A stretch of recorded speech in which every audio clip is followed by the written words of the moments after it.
هي الحلقات تحفظني بآيات من القرآن، هي الحلقات تملأني بحب المصطفى العدنان، هي الحلقات تحفظني بآيات من القرآن، هي الحلقات تملأني بحب المصطفى العدنان، وأخلص نيتي دوما لرب واحد ديان بروح ملؤها طهر.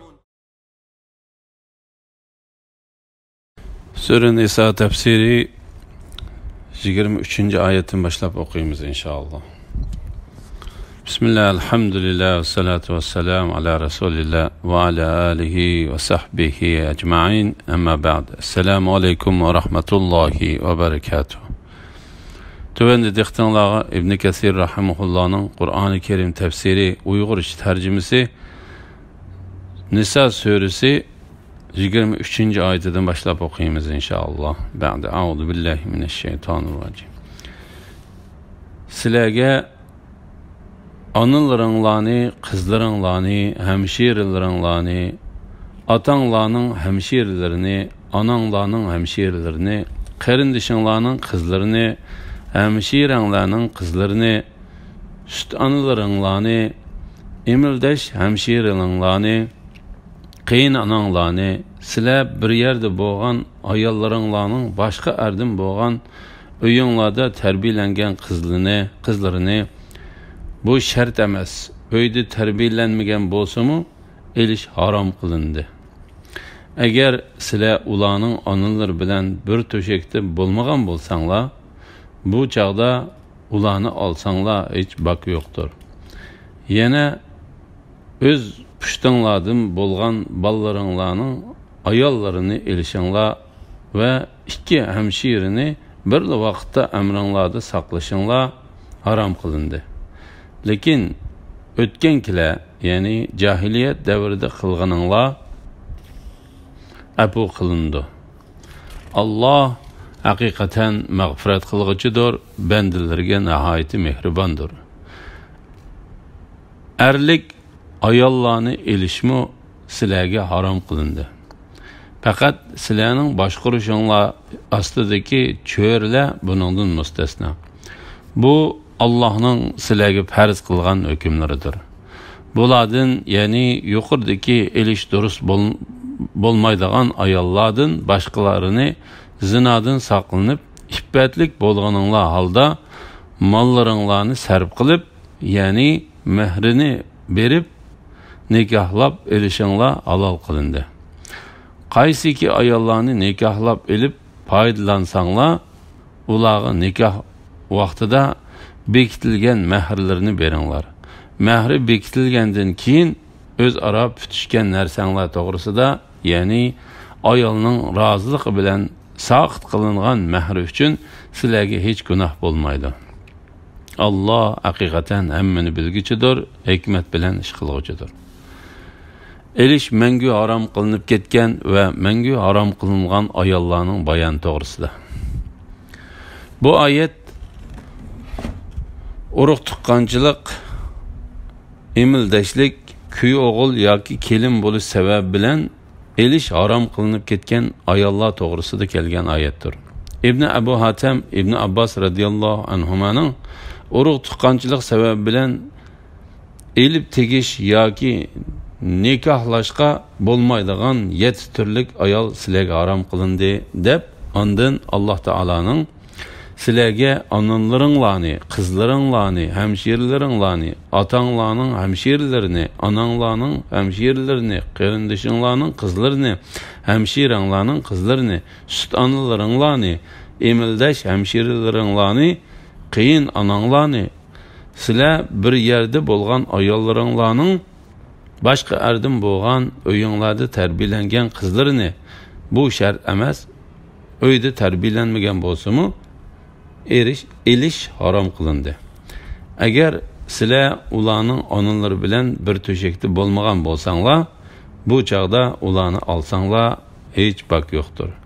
Yine öz püştanladım bolgan ballarınlarının ayallarını elişinlar ve iki hemşirini bir vakitte emrinlarda saklaşınlar haram kılındı. lekin o'tgankilar, ya'ni jahiliyat davrida qilganinglar afu qilindi.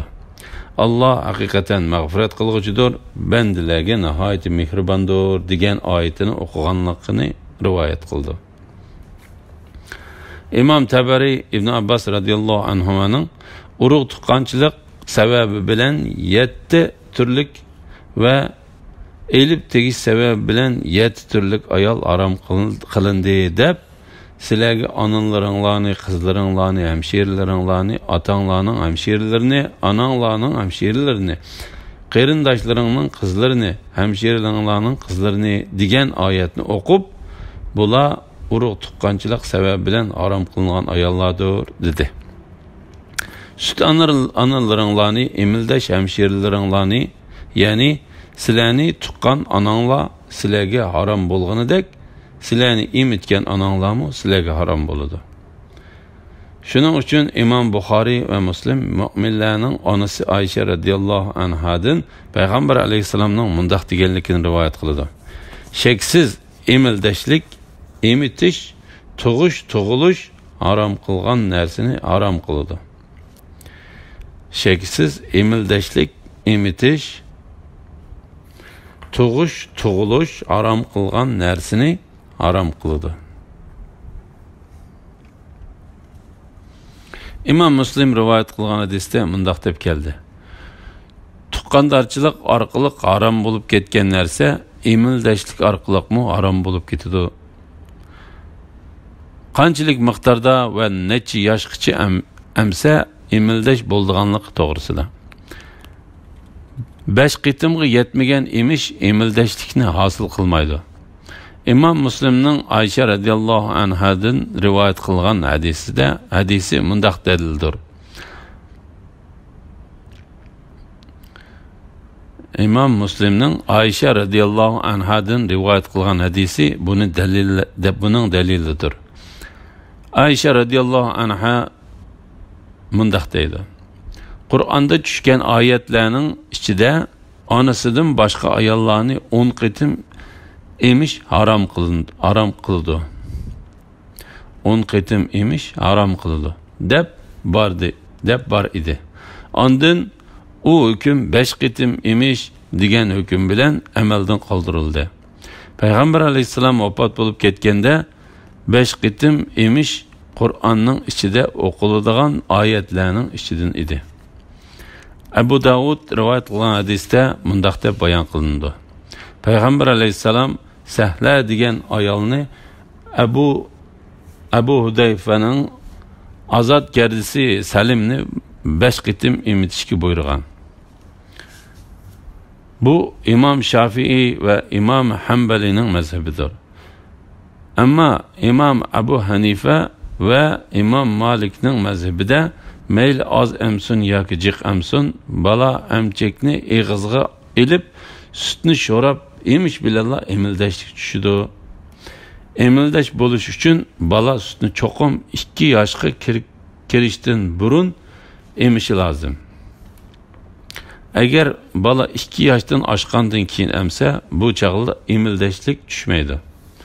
Buningga oid mazmunlar Sura Baqaradagi onalar bolalarni emitish muddatida to'liq emitmoqchi bo'lsa, to'liq 2 yil emitish lozim degan oyatni bayon qilib o'tdik.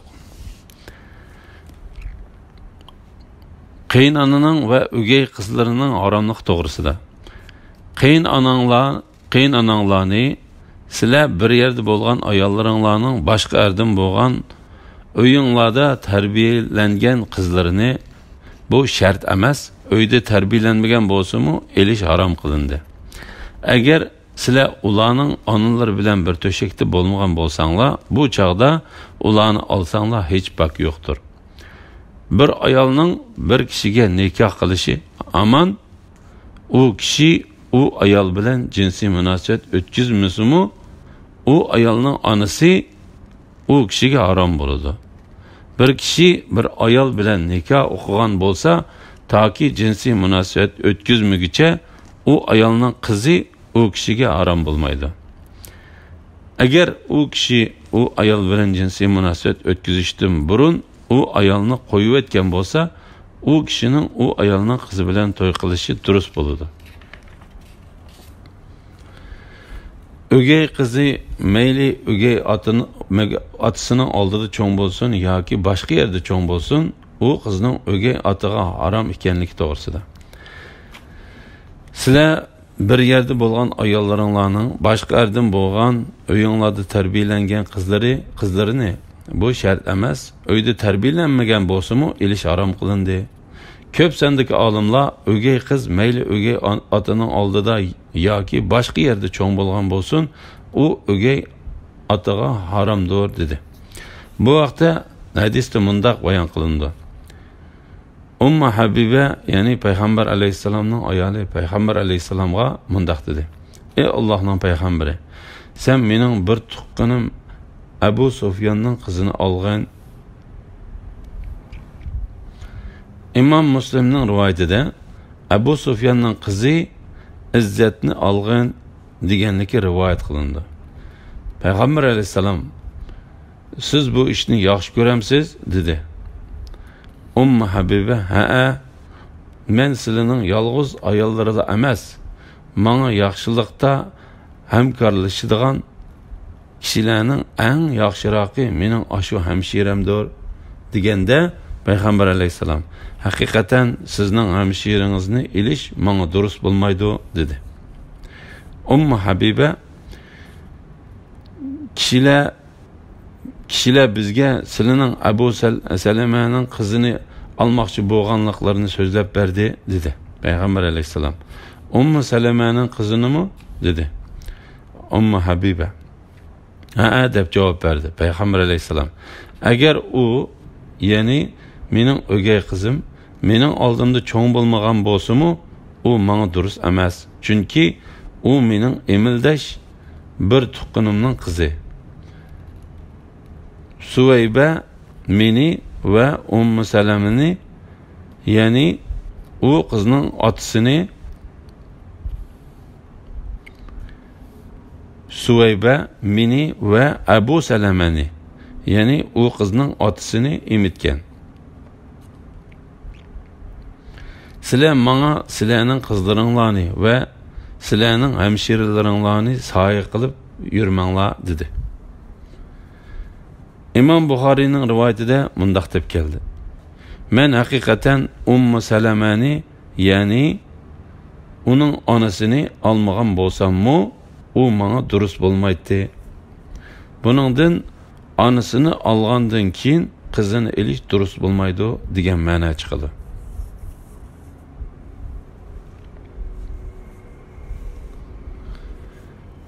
Beqo'valgan bolalarning emas, o'z pushtidan bo'lgan bolalarning ayollarini elishning haromlik to'g'risida. Ya'ni o'z pushtilaridan bo'lgan bolalarning ayollarini elishinglar harom qilindi. Buningdan beqo'valgan bolalarning ayollarini olsa bo'ladi deganlik chiqadi. Bu haqda Alloh taolo mundaq dedi: "Mu'minlarga ularning bola qilib olgan o'g'illarining qo'yib bergan xotinlarini nikohlab olsa, gunoh bo'lmasligi uchun Zeynabni Zayd qo'yib keyin sana nikohlab berdik." Ibn Jurayj mundaq deydi: "Men Atodan Alloh taolaning yana o'z pushtinglardan bo'lgan bolalaringlarning ayollarini elishinglar harom qilindi degan oyatning ma'nosi haqida so'radim. U mundaq deb javob berdi: "Haqiqatini Alloh o'zi bilguchidir. Payg'ambar alayhisalom Zaydning ayolini beqib olgan bolasining ayolini Payg'ambar alayhisalom Zaydning ayolini beqib olgan bolasining ayolini olgan vaqtida Makkada mushriklar Muhammad o'zining bolasining ayolini oldi degan so'zlarni qildi. Shuning bilan Alloh taolo tuvandik oyatlarni nozil qildi. Sizlar bola qilib olganlarni Alloh hamma hukmda o'z pushtinglardan bo'lgan bolalaringlarning hukmida qilmadi. Muhammad oranglardagi erlardan hech birining otasi emas."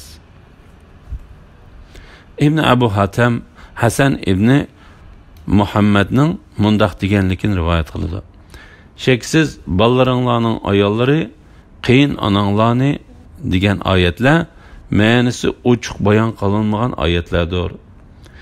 Ondan İbn Abu Hatim, Tavus, İbrahim, Zuhri va Makhul qatorliqlarmi mushuning o'xshash dedi. Ma'nisi ochiq bayon qilinmagan deganlik nikoh qilib bo'lib, mayli jinsiy munosabat o'tkazgan yoki o'tkazmagan bo'lsin, hammasiga o'rtaq deganlik bo'ladi. Hammasiga o'rtaq deganlik bo'ladi. Och singilni bir vaqtda nikohida saqlashning harom ekanligi to'g'risida. Va ikki hamshirni bir vaqtda amringlarda saqlashinglar harom qilindi. Shuningdek, och singil dedeklarini u ikkisini bir vaqtda birga saqlash haromdir. Lekin islom kelishdan ilgariki zamonlarda sizlardan o'tilib qolgan ishlarni kechirib o'tdik. Sahobalar, tabiinlar, salaf va xalaf imomlardan bo'lgan olimlar och singilni bir vaqtda nikohida saqlashning harom ekanligida kimiki islom diniga kirsa, uning nikohida och singil bo'lsa, uningga birini tanlash ixtiyorligi berilganligi, birini elib qilib, yana birini qo'yib o'tishning lozimligi haqida birdek fikrga keldi. İmam Ahmad Zahhak ibn Firozning dadasining mundaq deganligini rivoyat qildi. Men islom diniga kirgan chig'imda mening nikohimda och singil bor edi. Payg'ambar alayhisalom meni u ikkisining ichidan birining xetini berishimga buyurdi. Ko'rlardan boshqa eri bor ayollarni elishning haromligi to'g'risida. Erlik ayollarni elishmi sizlarga harom qilindi. Faqat sizlarning boshqurishinglar ostidagi ko'rlar buningdan mustasno. Ya'ni sizlar asirga tushib qolgan ayollarni hayz orqali pokizlasanglar, sizlarning ular bilan ularning eri bo'lsa-mu jinsiy munosabat o'tkazishinglar durust bo'ladi. Bu oyat mushu masala to'g'risida tushgandir. İmam Ahmad Abu Said Xudrining mundaq deganligini rivoyat qiladi. Biz Avtas qabilasidan asirga tushib qolgan ayollarga erishdik. Ularning erlari bor ekan. Ularning erlari bo'lganlik uchun ular bilan bir yerda bo'lishni yomon ko'rdik. Biz bu to'g'riliq payg'ambar alayhisalomdan so'ragan edik. Bu oyat tushdi. Ondan biz bu oyat bilan ularni o'zimizga halol qildik. Bu Allohning sizlarga farz qilgan hukmlaridir. Ya'ni bu harom qilish Alloh taolo sizlarga putib o'tgan cheklamalardir. Sizlar bu cheklamalarni esinglarda ching tutinglar. Uningdan chiqib ketmanglar. Yuqorida bayon qilinganlardan boshqa ayollarni elishning halolligi to'g'risida. Bulardan, ya'ni yuqorida elish durust bo'lmaydigan ayollardan boshqalarni zinodan saqlanib iffatlik bo'lganinglar holda, ya'ni yuqoridagi elish harom qilingan ayollardan boshqasi sizlarga haloldir. Bu so'zni ata va boshqalarmi shundaq bayon qildi. Mollaringlarni sarf qilib, ya'ni mahrini berib, nikohlab elishinglar halol qilindi. Ya'ni xuddi sizlar u ayollardan foydalanganinglardek ularningmi mehrlarini to'liq berishinglar lozim. Bu haqda Alloh taolo mundaq deydi: O'zaro xilvatda bo'lishgan tursanglar va ayollar sizlardan nikoh aqidadan iborat mustahkam ahdi olgan tursa, uni qandoqmi qaytirib olasizlar? Ayollarga ularning mahrlarini xo'shallik bilan sovg'a qilib beringlar. Allohning belgilamalariga rioya qilmaslik xavfi, ya'ni yaxshi o'talmaslik, Allah belgilagan er-xotinlik huquqlariga rioya qilmaslik xavfi bo'lmasa, o'zinglarning ayollaringlarga mehr uchun bergan mol-mulkdan hech qanday narsani qaytarilish durust bo'lmaydi. xotinning vaqtliq elishning bayoni va uning haromlik to'g'risida. Ibn Abbas radhiyallohu anhuma, Ubay ibn Ka'b, Sa'id ibn Jubayr va Suddi qatorliqlar Alloh taolaning qaysiki ayollarni nikohlab elib foydalansanglar, ularga nikoh vaqtida bekitilgan mahrlarni beringlar degan oyatini mundaq o'qiydi. Qaysiki ayollarni ma'lum muddatkichilik nikohlab elib foydalansanglar, ularga nikoh vaqtida bekitilgan mahrlarni beringlar. Ya'ni ma'lum muddatkichilik deganni qo'shib o'qiydi. Mujohid mundaq deydi: bu oyat vaqtli xotin ilish to'g'risida tushdi. Bu haqda eng asosli dalil bo'la oladiganini Imom Buxoriy bilan Muslimda kelgan Mu'minlarning boshlig'i Ali ibn Abu Talibdan rivoyat qilingan hadisdir. Ali ibn Abu Talib mundaq deydi: Payg'ambar alayhisalom Xaybar kuni vaqtli xotin ilish va eshakning go'shtini yeyishdan to'sdi. Imom Muslim Rabi ibn Sabra ibn Ma'bad Juhanining otasining mundaq deganligini rivoyat qiladi. Juhanining otasi Makkani fath qilish g'azotida Payg'ambar alayhisalom bilan birga qatnashgan edi. Payg'ambar alayhisalom: "Ey xaloyiqlar, men haqiqatan sizlarning vaqtli xotin ilishinglarga ruxsat qilgan edim. Alloh taolo uni qiyomat kunigacha harom qildi. Har qanday bir kishining qishida vaqtliq nikohlab olgan ayoli bo'lsa, uning xetini berib atsin. Lekin ularga bergan to'yliqdan hech narsani qaytarib olmanglar" dedi. Mahri bekitilgandan keyin o'zaro tutishgan narsanglar to'g'risida, ya'ni ayolning roziligi bilan soqit qilingan mahr uchun sizlarga hech gunoh bo'lmaydi degan oyatning ma'nosi ayollarga ularning mahrlarini xushallik bilan sovg'a qilib beringlar degan oyatining ma'nosi bilan o'xshash.